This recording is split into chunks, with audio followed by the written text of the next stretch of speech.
आते एकदम देशभक्ति का सुर बजा रहे थे। पहले वो दिखाइए क्या चीज है। हाँ, पहले वो दिखा देते हैं। जी।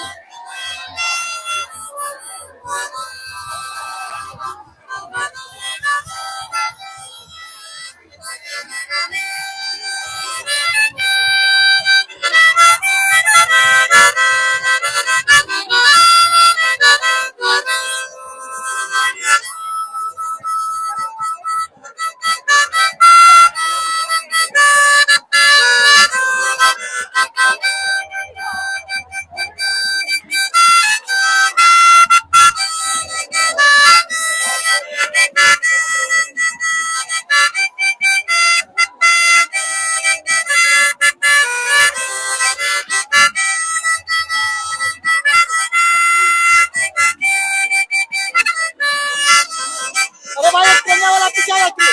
तिरंगा तिरंगा बजे तिरंगा बजे।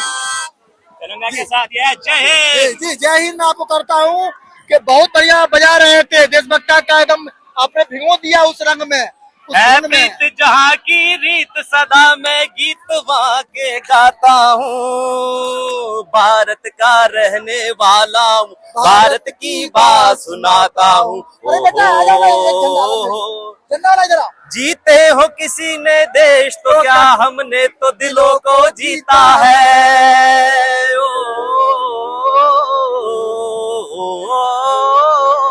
जहाँ राम अभी तक है, नर में नारी में अभी तक सीता है।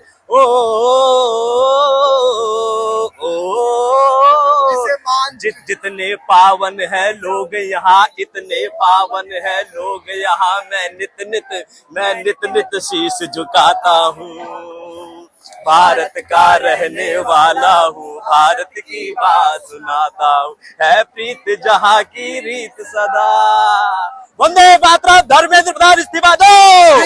जी एकदम बिल्कुल। आप जो है देशभक्ति के रंगों में यहाँ पर तो झुमा दिए लोगों को। ये थोड़ा परिचय दीजिए, कहाँ से आया है, किस लिए आया है? हम तो IIT बाबा जो कुंभ में थे, उनके 2 साल सीनियर हैं। उन्हीं के कॉलेज से, उन्हीं के हॉस्टल से। और पहले ये बताइए बाबा जी ठीक है अभी? IIT बाबा ठीक है? काफी चर्चित रहे, काफी विवादों में रहे, अभी ठीक है? अब तो ठीक ही लग रहा है। अब नशा छोड़ दिया और शादी कर लिया, घर में लौट गए तो अब तो ठीक ही लग रहा है। बट उनको आंदोलन बुलाने की जरूरत है। हाँ ठीक है। सारे जो IITians हैं ना, वहाँ पर देखिए, वहाँ पर IITians जमा हुए हैं। IIT रुड़की से, IIT दिल्ली से, हम खुद IIT बॉम्बे से आए हैं। और हम वैसे राजस्थान से आए हैं। जी जी। बाकी पूरे 10 साल, पिछले 10 साल हमने क्रांति करी है। ये मोदी सरकार के खिलाफ हमने 3 चुनाव भी लड़े राजस्थान में। ठीक है। एक हम मुद्दा लेकर आना चाहते थे, वोट वापसी कानून। वोट वापसी कानून का मतलब होता है कि 5 साल के लिए आप किसी को चुनकर भेजते हैं, उसके पहले नागरिकों के पास अधिकार होना चाहिए कि उसको बुला सके वापस, अगर संतुष्ट नहीं है तो। ऐसे नहीं 5 साल तक वो लूटता जाएगा, खून पीता जाएगा। ये मुद्दे को हमने फैलाया है। जी ये अच्छा मुद्दा था। आज आप इस क्रांति में आए हुए हैं, इस आंदोलन में आए हुए हैं, इसे कैसे देखते हैं? हम तो खुद 10 साल क्रांति करके थक चुके। अब हम एंटरटेनमेंट के लिए आए यहाँ पर। जो लोग यहाँ पर क्रांति कर रहे हैं उनके लिए। ठीक है। आप उनको एंटरटेन करेंगे? हाँ, उनको प्रेस करेंगे? हाँ, उनको प्रेस करेंगे, मोटिवेट करेंगे, देशभक्ति गाने सुनाएंगे। अच्छा। फिर भी आपने इतनी क्रांतियां देखी है, अनुभव रहा है आपका, तो इस क्रांति को किस प्रकार जाते हुए ये आंदोलन देखते हुए लग रहा है कि मैंने जिंदगी में कुछ नहीं देखा। कोई क्रांति नहीं देखी, कोई आंदोलन कभी देखा ही नहीं। ये जो है आंदोलन मैं पहली बार ही देख रहा हूँ। नहीं तो सैटरडे संडे को इतने सारे युवा मोबाइल लेकर यहाँ पर कैसे आ सकते हैं? ये टाइम तो ऐसा है कि रिलैक्स करना है, घर पे दारू वारू पीने का, सिगरेट वगैरह पीने का है। इतने सारे युवा कैसे जमा हो सकते हैं? मेरे लिए बहुत अचंभे वाली बात है। इतनी देर में तो सिगरेट के कश वगैरह उठते नजर आ जाते हैं। पसीना छोड़ रहा है हर एक आदमी। कुंभ से ज्यादा भीड़ है इधर। मैं खुद कुंभ सर्वाइवर हूँ। सर्वाइवर मतलब जाकर लौटकर जिंदा वापिस आया हूँ। कहीं ना कहीं वो दर्द है जिसके कारण से आज यहाँ पर लोग बाकी सारी दर्द कम पड़ जा रही है। हाँ मतलब अमेजिंग। यहाँ पर कुछ नहीं बिक रहा है, यहाँ पर कोई नशा हो रहा है। यहाँ पर सब लोग बस एक क्रांति की आवाज उठा रहे हैं और सरकार को दिखा रहे कि युवा जिंदा है, युवा सोया नहीं। अभी वो ऑनलाइन बेटिंग के अंदर नहीं घूम रहा है, अभी वो व्हाट्सएप नहीं चला रखा है, वो जमीन पर आ गया है। देखिए कितनी शर्म की बात है, यहाँ से सांसद, विधायक, सारे मंत्री 2 मिनट की दूरी पर हैं और महीने भर से प्रोटेस्ट चल रहा था। कल सोनम वांगचुक जी को भी उठा लिया गया और सरकार का कोई नुमाइंदा इनसे संवाद करने नहीं आया है। ये हमारा लोकतंत्र है। हाँ ये बात तो है। और इस पर मैं मैं निरुत्तर हूँ। उत्तर देना पड़ेगा। ये देखिए, जंतर मंतर आए हैं। मैं पुणे से ट्रैवल करके आया हूँ। पहले तो जो CJP है, मैं इसको पहले सपोर्ट नहीं करता था, पहली चीज। दूसरी चीज, धर्मेंद्र प्रधान ने बोला कि ये जितने लोग हैं यहाँ पे सारे के सारे टेररिस्ट के बी टीम है, शायद ऐसा ही बोला था। तो आप आ जाओ और यहाँ पे फाइंड कर लो कि कितने लोग टेररिस्ट के बी टीम है। दूसरी चीज, नितिन नवीन ने बोला कि ये टुकड़े टुकड़े गैंग के हैं। आप भी आ जाओ और देख लो कितने यहाँ टुकड़े टुकड़े गैंग के हैं। अब मेरा ओपिनियन ये है कि अगर आप गवर्नमेंट में हो, पहली चीज, डेमोक्रेसी का मतलब होता है रिस्पॉन्सिबिलिटी एंड अकाउंटेबिलिटी। लेकिन आज जो सरकार चल रही है वो क्रेडिट टेकिंग और ब्लेम गेमिंग पे चल रही है। अगर आपने राम मंदिर बनाया, फॉर एग्जांपल कुछ भी किया, यूपीआई लाया तो क्रेडिट गोज टू मोदी। लेकिन अगर कुछ भी हुआ, नेहरू को गाली, नेहरू को ब्लेम। तो ये क्रोनोलॉजी जो है वो अमित शाह को भी समझ में नहीं आती है, ना पहले किसी को समझ में आता था। अब जितने भी जेनजी हैं, मैं इनको जेनजी नहीं कहता हूँ, मैं इनको युवा गांधी कहता हूँ। मैं युवा गांधी हूँ और मैं युवा भगत सिंह भी हूँ। ये मेरा पर्सनल मानना, ओपिनियन है। और मेरा मानना है कि जितने भी मिनिस्ट्री हैं इंडिया में, सिस्टम में चेंज आना चाहिए। एजुकेशन मिनिस्टर के रिजाइन से कुछ नहीं होगा। जी, आप बिल्कुल सही कह रहे हैं, लेकिन आपने बोला मैं तो इस समय किसी भी राजनीतिक पार्टी के विचारधारा से प्रभावित नहीं हूँ, निष्पक्ष हूँ। और मैं चाहता हूँ इस देश में राष्ट्रवादी विकासवादी विचारधारा बहे, विकासवादी विचारधारा बहे। विकास के लिए सोचे लोग, देश को आगे कैसे बढ़ाएंगे, व्यवस्थाओं को कैसे दूर करेंगे, इस बारे में सोचा जाए।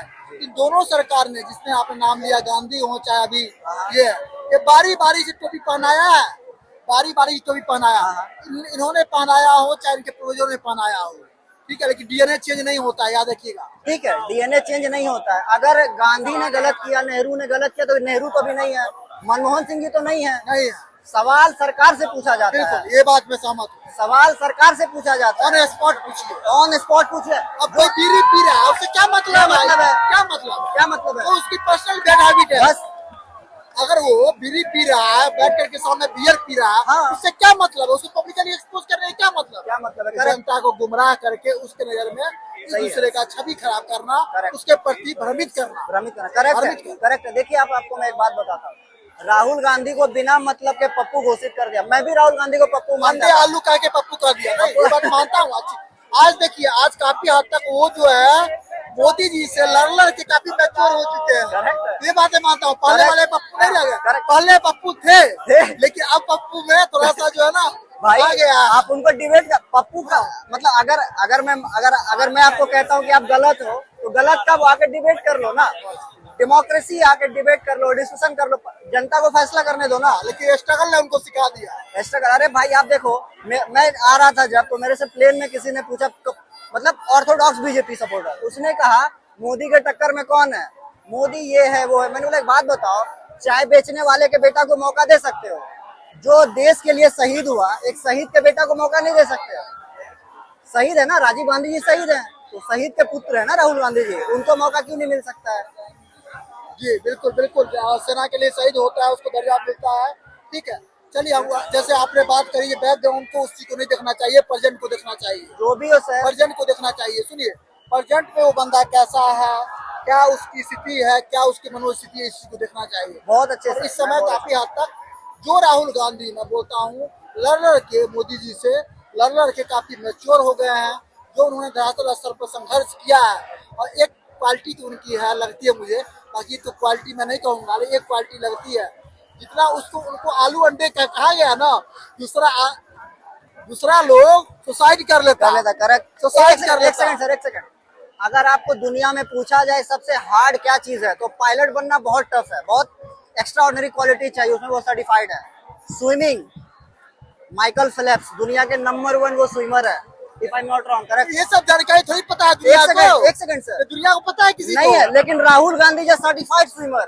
हाँ, यहाँ इसके पास में सर्टिफिकेट नहीं, दुनिया को सर्टिफिकेट दिखा रहा है। शूटिंग में इंडियन राइफल इसके पास सर्टिफिकेट में संदेह है, सर्टिफिकेट में संदेह है कि नहीं है, वो दुनिया को दिखा रहा है, बता रहे हैं पप्पू, ठीक है।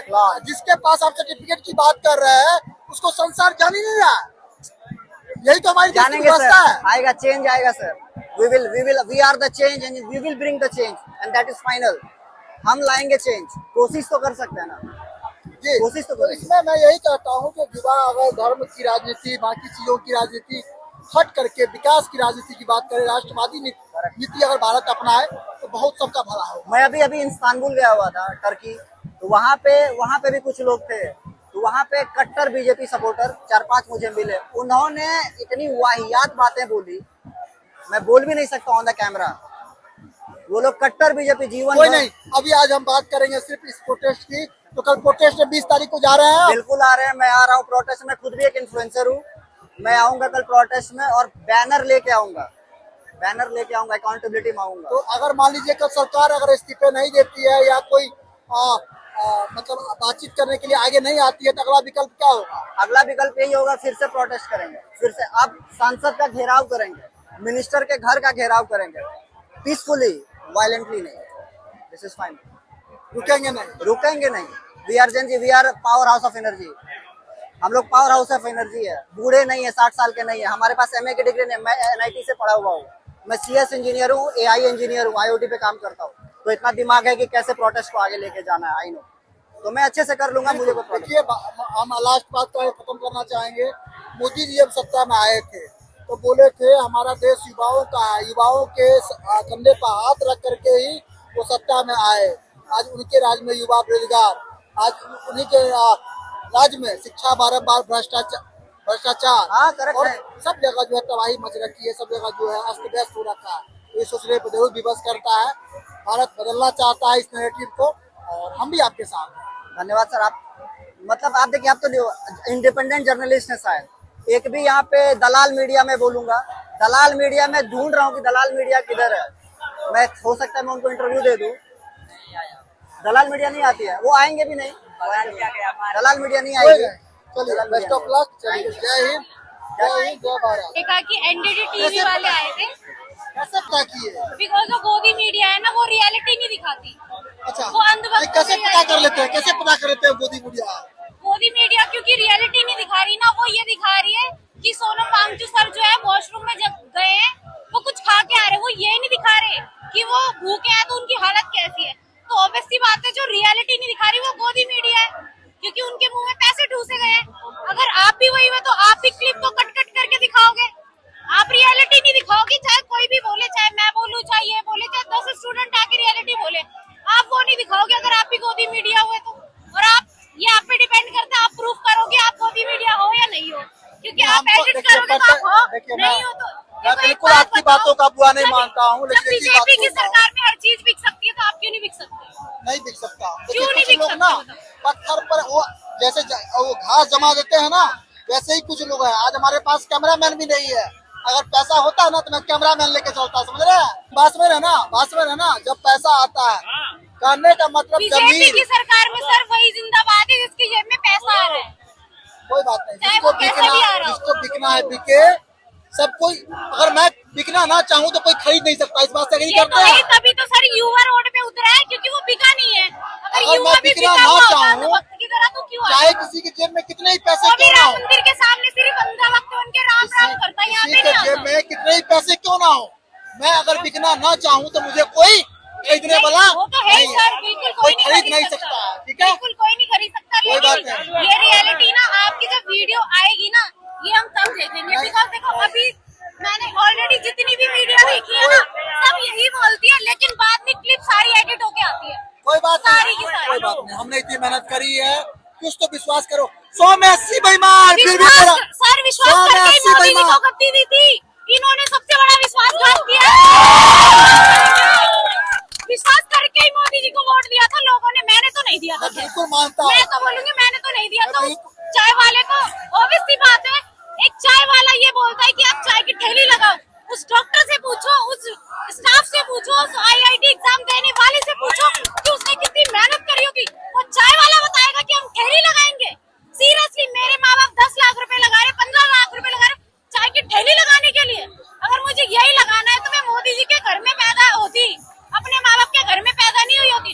और वो बीजेपी की सरकार के एक तरफ उनके नारे लगते हैं लड़की बचाओ, लड़की पढ़ाओ, लड़की बचाओ, दूसरी तरफ उनका नेता कहता है रेप के टाइम आप इंजॉय करो। सीरियसली, आजकल तो कोर्ट भी कहने लगे हैं ऐसा करो तो वो रेप के श्रेणी में नहीं है। क्योंकि सबसे ज्यादा रेपिस्ट बीजेपी वाले हैं।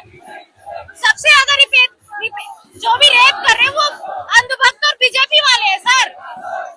अब यहाँ पे मैं सच बताऊं, जितने भी युवा है ना, मैं 10 लड़कों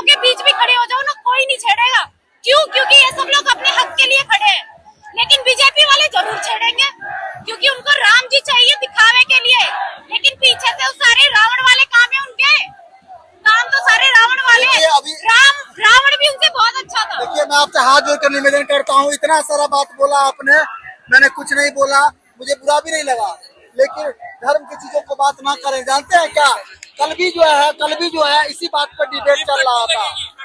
देखो मेरी बात सुनो, हम धर्म तो हम चाहते ही नहीं। देखो आप ऐसे बोलिए, बिना नाम लिए बोलिए। मेरे साथ चाहे हिंदू पढ़ो चाहे मुस्लिम पढ़ो, मेरे को कोई फर्क नहीं पड़ता, लेकिन फर्क अभी इसलिए पड़ रहा है क्योंकि हमें आप भारतीय हैं, मैं वही बोल रही हूँ क्योंकि हमें फर्क ठीक है। ना हिंदू मुस्लिम में ना खतरे में है मुस्लिम, सबसे बड़ा खतरा है जो इंसानियत को है, और इंसान भूल रखा। और आपने बोला गोदी मीडिया शकल से पहचाना था, कोई अशोक सम्राट नहीं चलता है। इतने कैमरे हो गए, कोई नहीं पहचान पाया तो मोदी मीडिया को क्या पहचानेंगे। राघव चड्ढा को भी तो अच्छा ही समझ रहे थे, उसको भी नहीं पहचान पाए। वो जो आम आदमी पार्टी में था वो जाके बीजेपी के खिलाफ बीजेपी में मिल गया और आम आदमी को गंदा बना रहा है। उसको तो चेहरे से इतना सुंदर आदमी मानते हैं, इतना सुशील आदमी, जब उसको नहीं पहचान पाए तो मोदी मीडिया को क्या ही पहचानेंगे। सर सारे जो है उसमें मतलब शामिल कर रहे हैं बीजेपी, तो कैसे देख रहे हैं, कैसे चलेगा सिस्टम? ये सिस्टम तो धीरे धीरे ही बदलेगा, और जो ये युवा जो रोड पर आया है ना, हम ही लोग बदलेंगे, क्योंकि गद्दी पे अगर हम बिठा सकते हैं ना तो उतार भी हम ही सकते हैं। ठीक है, ये इनके गद्दी इनके बाप की नहीं है जो शांति से बैठे हुए हैं। आज इतने दिन से हमारे युवा भूखे मर रहे हैं, क्या इनमें मतलब इतनी सेंसिबिलिटी नहीं है, इतनी वो नहीं है, इंसानियत भी नहीं बची है इनमें। वैसे मोदी जी कहते हैं मन की बात, अब कहाँ है इनकी मन की बात सुनते हैं आप? इंसानियों की मन की बात आपके लिए तो करते हैं, युवा के लिए। उनकी मन की बात तो मुझे समझ नहीं आती, मुझे नहीं आती समझ, क्योंकि वो हमारे हक की नहीं, वो अंबानी और अंडानी के हक की बात करते हैं, इसलिए मुझे समझ नहीं आती उनके मन की बात। और सही बताओ, जो भी मीडिया है ना, गोदी मीडिया, मैं तो उनकी न्यूज देखना भी पसंद नहीं करती। लेकिन वो हमेशा युवाओं के मोटिवेशनल स्पीकर है। वो स्पीकर इसलिए है, वो सिर्फ इसलिए स्पीकर है क्योंकि उनके जो बच्चे हैं ना वो आउट ऑफ कंट्री पढ़ रहे हैं, जब यहाँ पे पढ़ेंगे ना तब वो स्पीच देंगे ना ऐसी। एक बात बताओ, एक मैंने क्लिप देखी है, एक स्टूडेंट ने मोदी जी को बोला गुड आफ्टरनून, उन्होंने रिप्लाई पता क्या दिया, गवारों वाला, जय जगन्नाथ। जय जगन्नाथ। मतलब अगर मैं एक पढ़ी लिखी हूँ, मैं आपसे बोल रही हूँ गुड आफ्टरनून, तो आप मुझे जय श्री राम बोलोगे?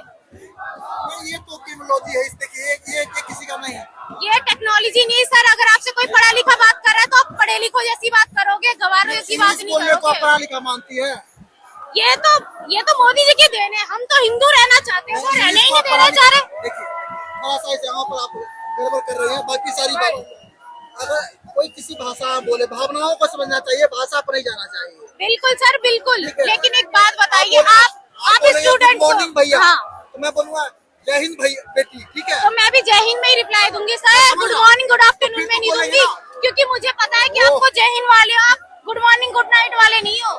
फिर तो आप बोलेंगे ना कि मोदी जी कहीं जाते हैं टोपी पहन लेते हैं, कहीं जाते हैं पगड़ी पहन लेते हैं, कहीं बेटा पहन लेते हैं। भारत की जनता को टोपी पहना रखी है, वो टोपी पहनते ही नहीं, उन्होंने भारत की जनता को टोपी पहना रखी है फिलहाल, लेकिन अब वो टोपी उतारने का वक्त आ गया जो देश का युवा उतारेगा। ये बिल्कुल युवाओं में एनर्जी है, युवाओं में एक सकारात्मक सोच है, इसी युवाओं के दम पर वो सत्ता में आए थे, लेकिन कहीं आज भारत, लेकिन अब हम ही युवा चाह रहे हैं कि मोदी जी आप गद्दी छोड़ दो। क्यों नहीं छोड़ रहे? वो खरीदी है क्या उन्होंने? क्यों नहीं छोड़ रहे? वो कहते हैं वो लोगों की सरकार है, लेकिन लोगों की बात नहीं सुन रहे। कैसी सरकार है आपकी? ये तो तानाशाही हो गया। हिटलर से भी ज्यादा बुरी सरकार है ना, तो वो मोदी सरकार है। कैसे मानती है मोदी सरकार हिटलर शाही कर रही है? एक बात बताइए, आप कहते हैं आपने राम मंदिर बनाया, मस्जिद तोड़ रहे, ठीक है, लेकिन जहाँ राम मंदिर बना है वहाँ के लोगों से पूछो वो क्या वो खुश है? सबसे ज्यादा बेरोजगार वो लोग हैं, उनके घर छीन लिए गए, वो गोदी मीडिया नहीं दिखा रही है। बिकॉज क्यों? क्योंकि उसमें तो बुराई दिखेगी। उनको सिर्फ ये दिखाना है कि राम मंदिर बना, उसमें बहुत सारे राम भक्त अंधभक्त सब इंक्लूड है, लेकिन कोई भी वो चीज नहीं दिखा रहा। यूपी में जो अयोध्या में बीजेपी क्यों नहीं आई? रीजन क्यों नहीं आई? क्योंकि सबसे ज्यादा लोग वहीं के परेशान हुए थे सर राम मंदिर बनने से। आप मुझे ये बताइए, ऐसी जगह राम मंदिर बनाने से अच्छा था ये लोग हॉस्पिटल बनाते, कॉलेज बनाते, बहुत ज्यादा अच्छा था। ये जो राम मंदिर बनाया बहुत ज्यादा अच्छा। देखिए मत बोलिए बाबा लोग पड़ जाएंगे आपके पीछे। अरे बाबा लोगों से सर ऐसे ही डरते रहेंगे तो घर पे बैठेंगे, यहाँ पे थोड़ी आती। यहाँ पे क्यों आती? क्योंकि बाबा तो मेरे घर में भी रहते होंगे, मेरे बगल में भी रहते।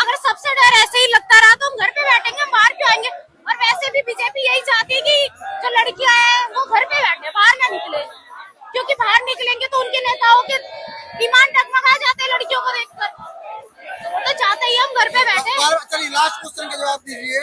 बार बार मोदी जी विदेश जाते रहे हैं, क्या बात विशेष बात है विदेश में? उनको अवार्ड चाहिए होता है बिना मांगे। बढ़िया काम कर रहे हैं तब ना अवार्ड मिल रहा है। बढ़िया काम। आप एक बात बताओ, ये जो देश का युवा उतरा है, देश का युवा जमीन पे क्यों उतरा है?